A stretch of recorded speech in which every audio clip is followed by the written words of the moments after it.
Mis compañeras de la escuela me acusaron de acosador y destruyeron mi vida, pero ahora que la verdad sale a la luz, la ley está de mi lado. Me llamo Esteban y tengo 26 años. Mi vida, hasta hace poco, había estado marcada por una sombra que parecía imposible de disipar. Era la sombra de una mentira tan grande y cruel que no solo me robó mi juventud, sino también mi dignidad. Pero la verdad, como dicen, siempre encuentra su camino, y en mi caso lo hizo de una forma que ni siquiera yo esperaba. Todo comenzó cuando tenía 18 años, en mi último año de preparatoria. Era un chico tranquilo, más bien introvertido, que prefería los libros y las conversaciones profundas antes que las fiestas o el protagonismo. Mi vida era sencilla, iba a clases, jugaba videojuegos con mis amigos y, de vez en cuando, me armaba de valor para hablar con Mariana, la chica que me gustaba desde hacía meses. Aunque no éramos cercanos, nuestras conversaciones siempre dejaban en mí una sensación de algo más. Mariana era ese tipo de persona que iluminaba cualquier habitación al entrar. No solo era hermosa, con su cabello largo y oscuro que parecía bailar con cada paso que daba, sino que también tenía una forma de hablar que te hacía sentir especial, como si fueras la única persona en el mundo en ese momento. Pero había algo más en ella, una especie de magnetismo que atraía tanto admiradores como problemas. Yo, ingenuo y confiado, no podía ver ese lado de ella todavía. Para mí, era perfecta, o al menos, así quería creerlo. Había estado pensando en confesarle mis sentimientos desde hacía semanas, tal vez meses. Cada vez que estábamos cerca, sentía una mezcla de emoción y nerviosismo que me costaba disimular. Compartíamos algunas clases, y aunque no éramos amigos íntimos, nuestras interacciones siempre parecían tener un tono especial. Había momentos en los que me miraba directamente a los ojos y sonreía de una manera que me hacía pensar que tal vez, solo tal vez, yo también le gustaba. Esos pequeños gestos me daban el valor para creer que algo podría surgir entre nosotros. Una tarde, después de clases, me armé de valor. No fue algo planeado, pero mientras caminábamos por el pasillo, la vi cerca de su casillero y supe que era el momento. Me acerqué, tratando de parecer casual, aunque mis manos sudaban y mi corazón latía como si quisiera salirse de mi pecho.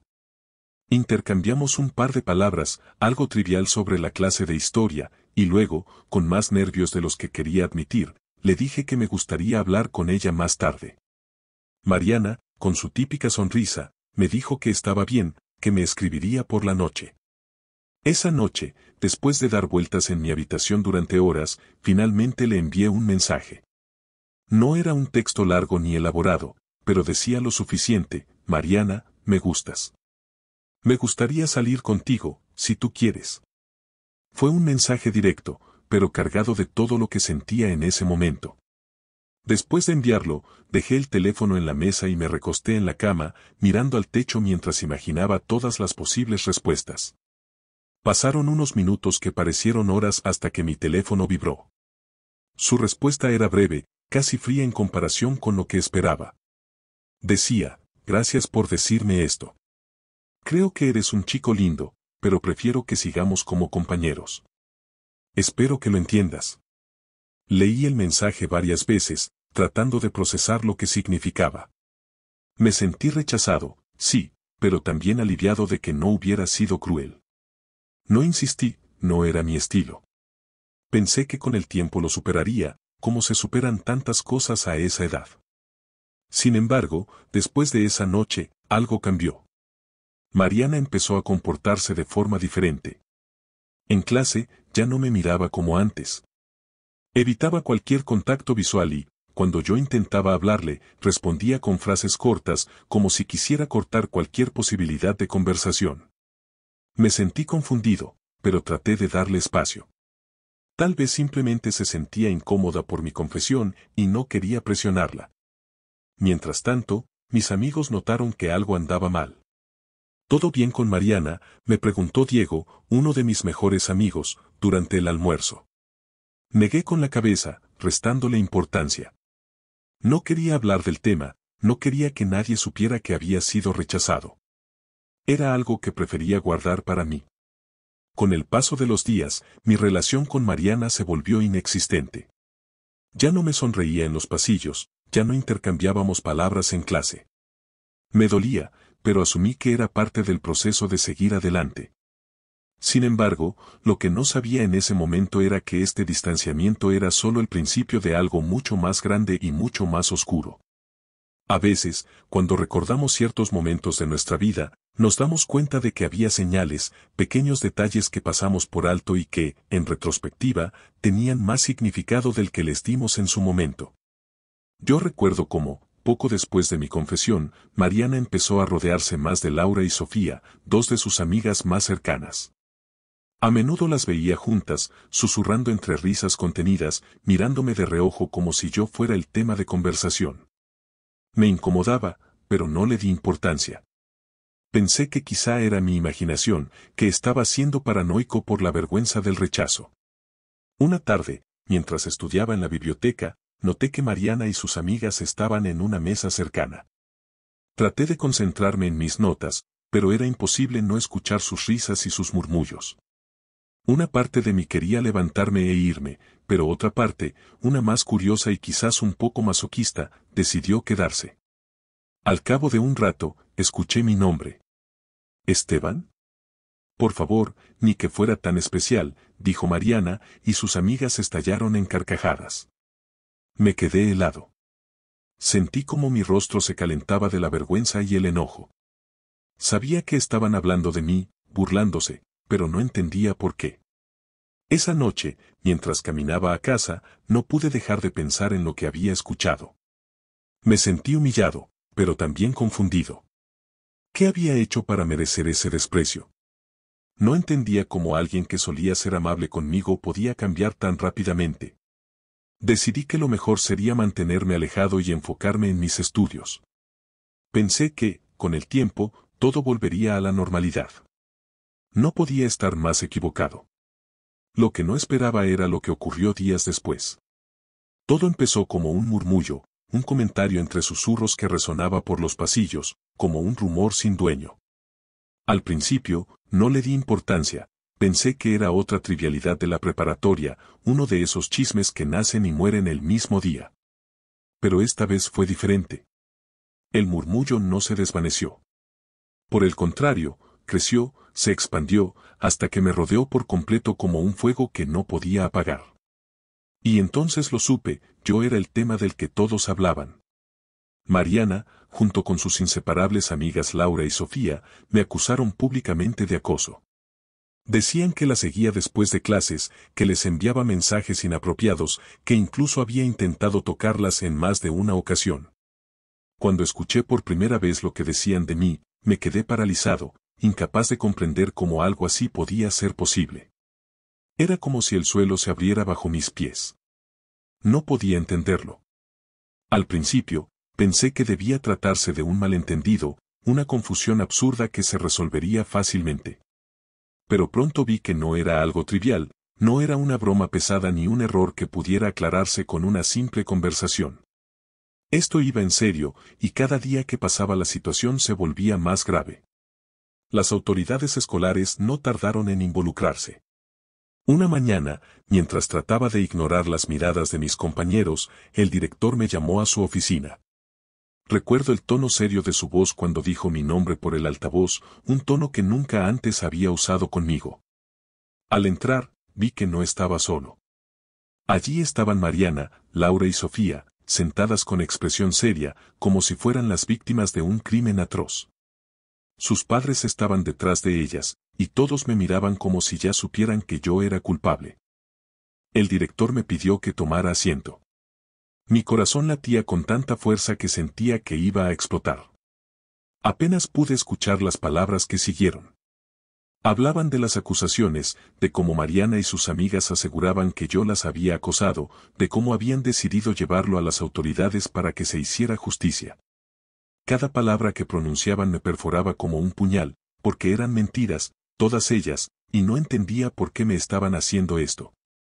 Traté de defenderme, de explicar que todo era un error, pero mis palabras sonaban débiles incluso para mí. ¿Cómo puedes convencer a alguien de que no hiciste algo que nunca pasó? Mariana, con lágrimas en los ojos, describía situaciones que jamás ocurrieron, y Laura y Sofía sentían, añadiendo detalles que me hacían parecer un monstruo.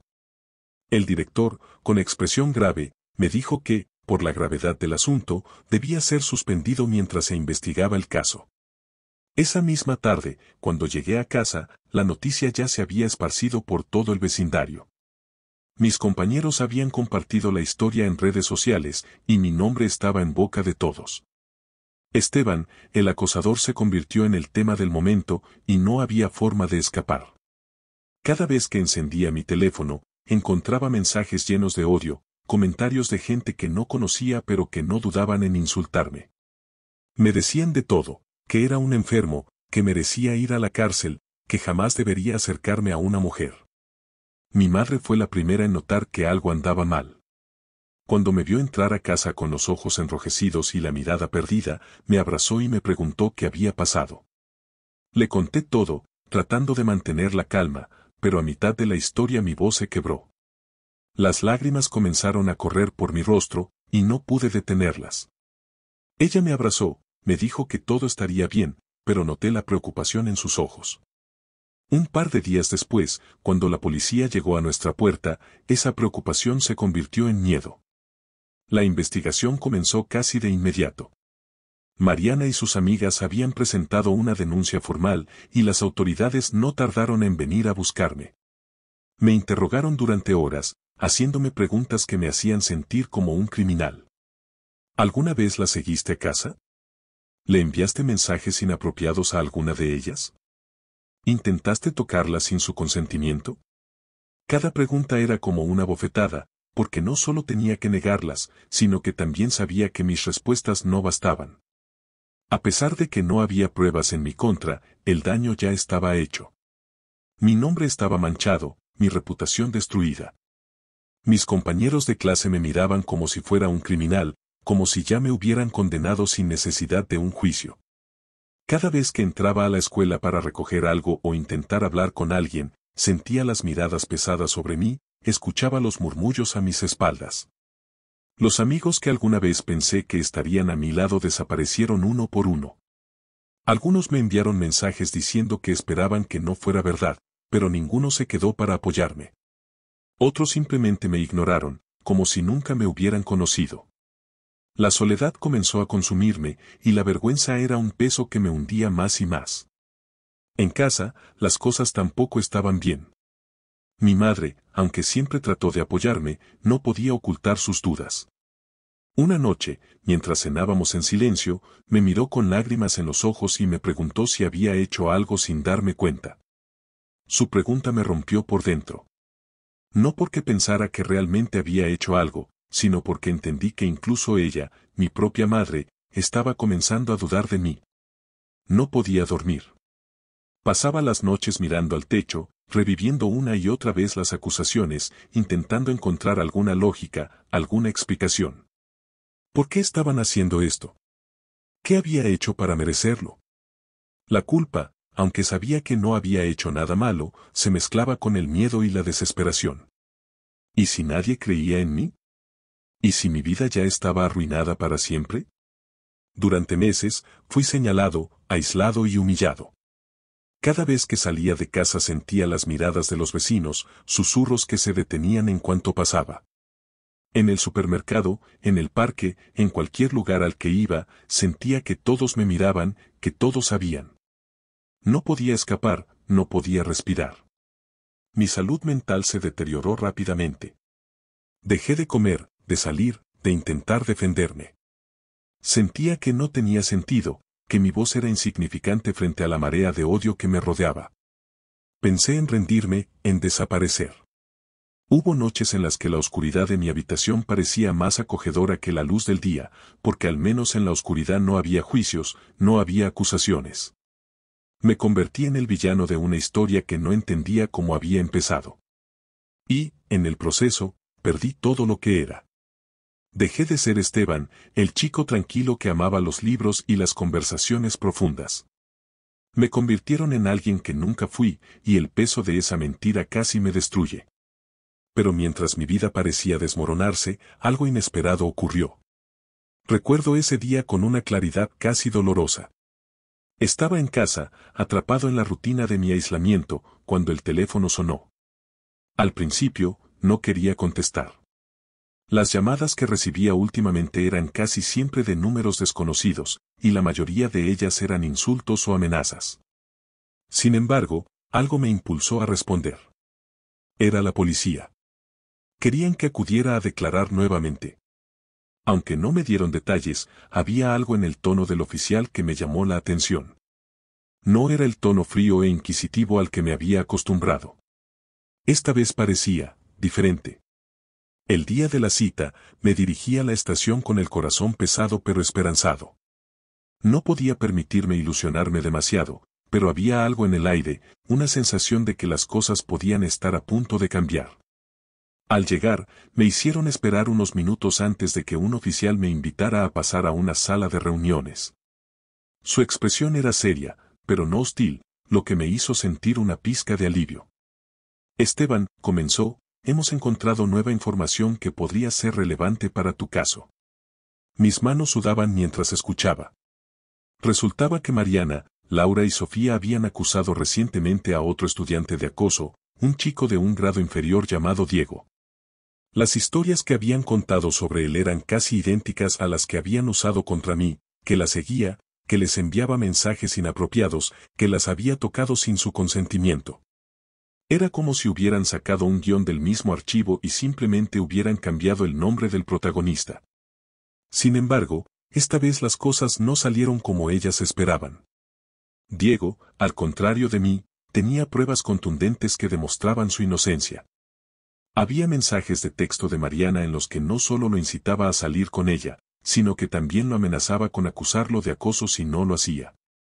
Los mensajes eran explícitos, directos y, lo más importante, imposibles de refutar.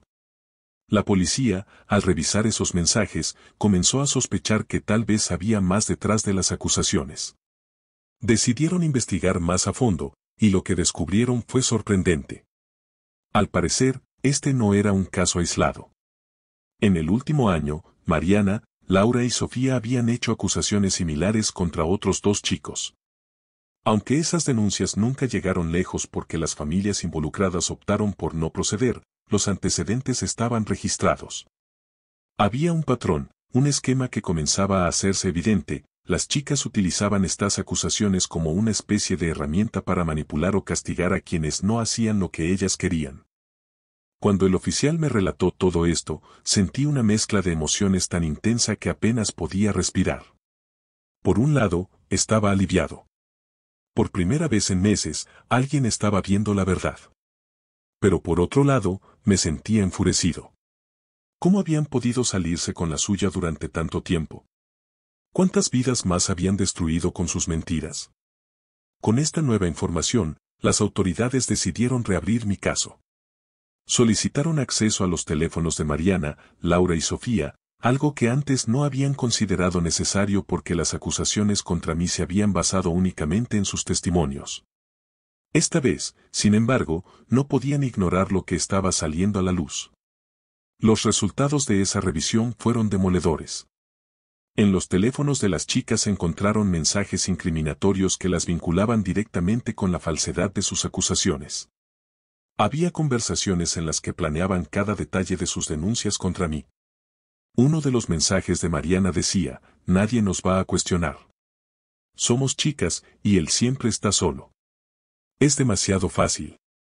En otro, Laura respondía, además, ¿quién va a creerle a un tipo como él? Ni siquiera tiene amigos. Sofía, por su parte, añadía, va a ser divertido verlo suplicar. Leer esos mensajes fue como una puñalada.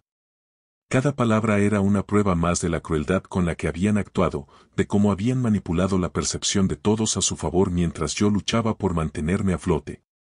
Pero eso no era todo.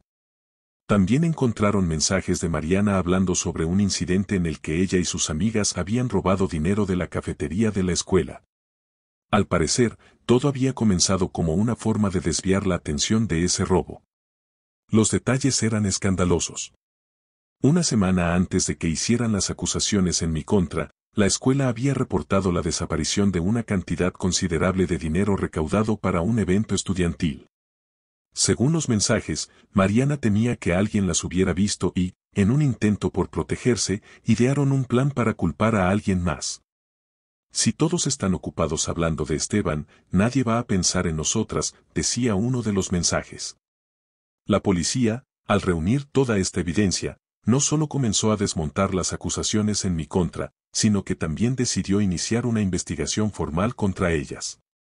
La verdad finalmente estaba saliendo a la luz, y con cada nueva revelación, sentía que una pequeña parte de mi vida, de mi identidad, se recuperaba.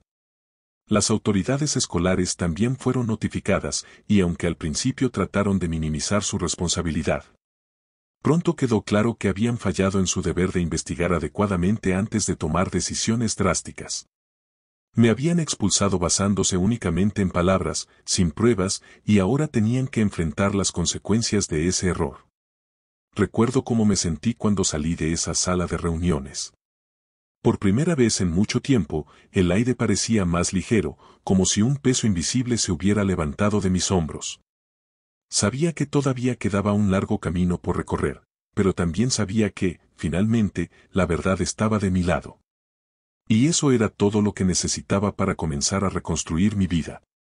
Cuando la verdad salió a la luz, fue como si finalmente me quitaran una losa que había estado aplastándome durante años. Las pruebas eran irrefutables, los mensajes, las contradicciones en sus historias, y el patrón que demostraba que no era la primera vez que Mariana, Laura y Sofía arruinaban vidas con sus mentiras.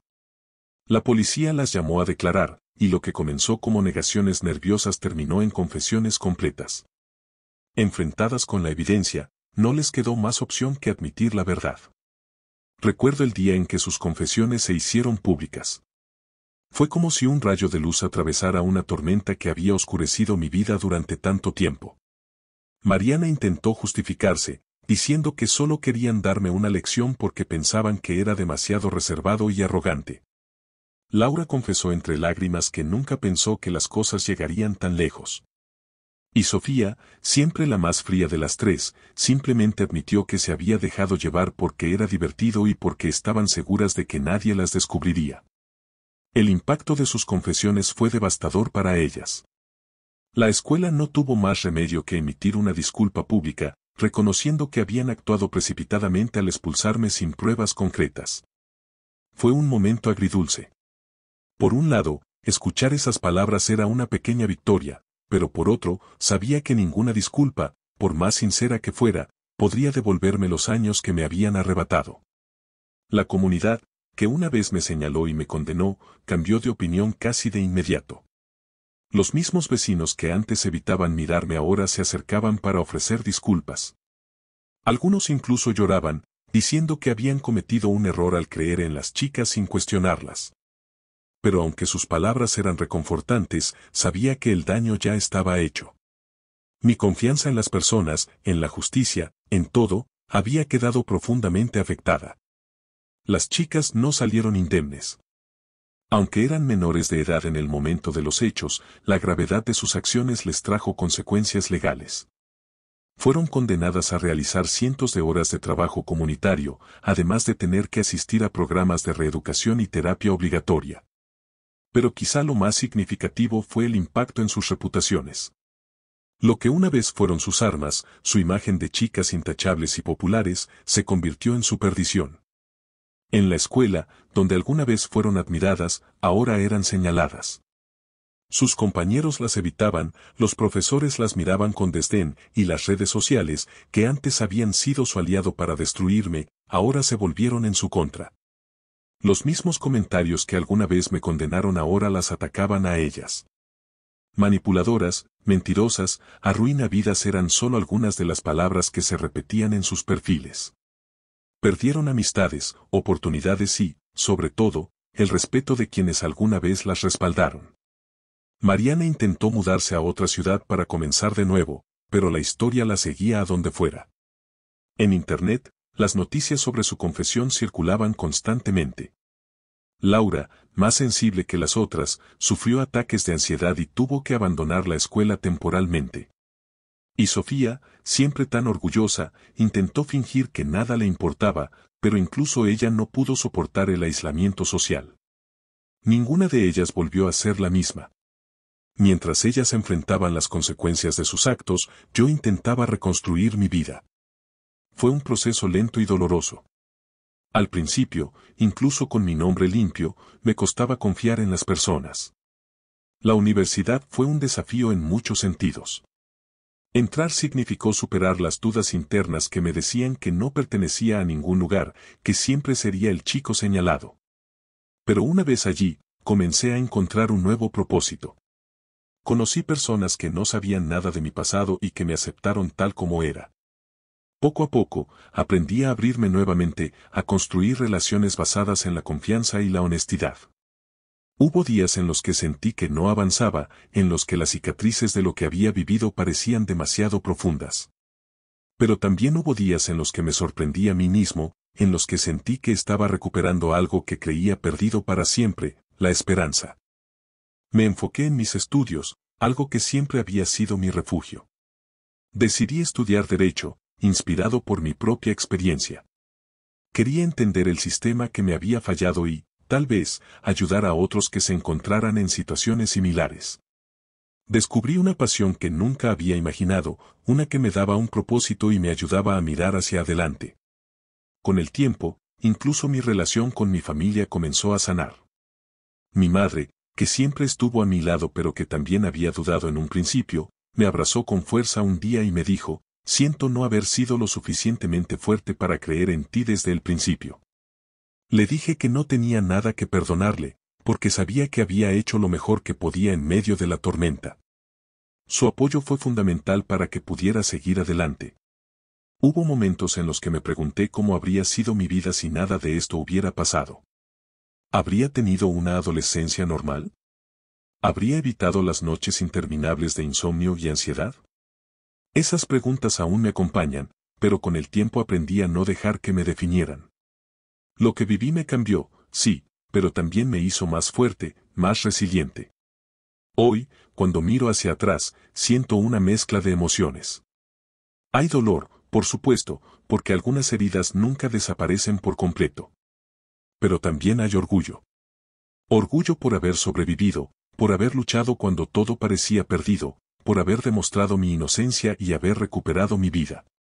La verdad, como aprendí de la manera más difícil, siempre encuentra su camino, incluso cuando parece enterrada bajo montañas de mentiras.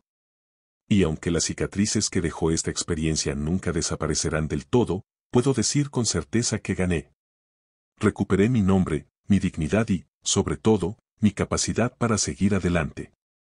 A veces, me encuentro con personas que me conocieron durante esa etapa oscura de mi vida. Algunos me piden disculpas, otros simplemente me miran con una mezcla de vergüenza y admiración. No les guardo rencor. Aprendí que el odio solo prolonga el sufrimiento, y yo ya no estoy dispuesto a cargar con más dolor del necesario. Mariana, Laura y Sofía se convirtieron en un recordatorio viviente de que las acciones tienen consecuencias. Y aunque ellas probablemente nunca entenderán del todo el daño que causaron, sé que su caída fue un acto de justicia en sí mismo. Ahora, vivo una vida que se siente mía nuevamente. Estoy terminando mi carrera, tengo amigos que realmente me valoran y, por primera vez en años, siento que tengo un futuro brillante por delante. Lo que alguna vez fue una pesadilla se convirtió en una lección de vida, una que me enseñó a valorar la verdad, la justicia y, sobre todo, mi capacidad para seguir adelante.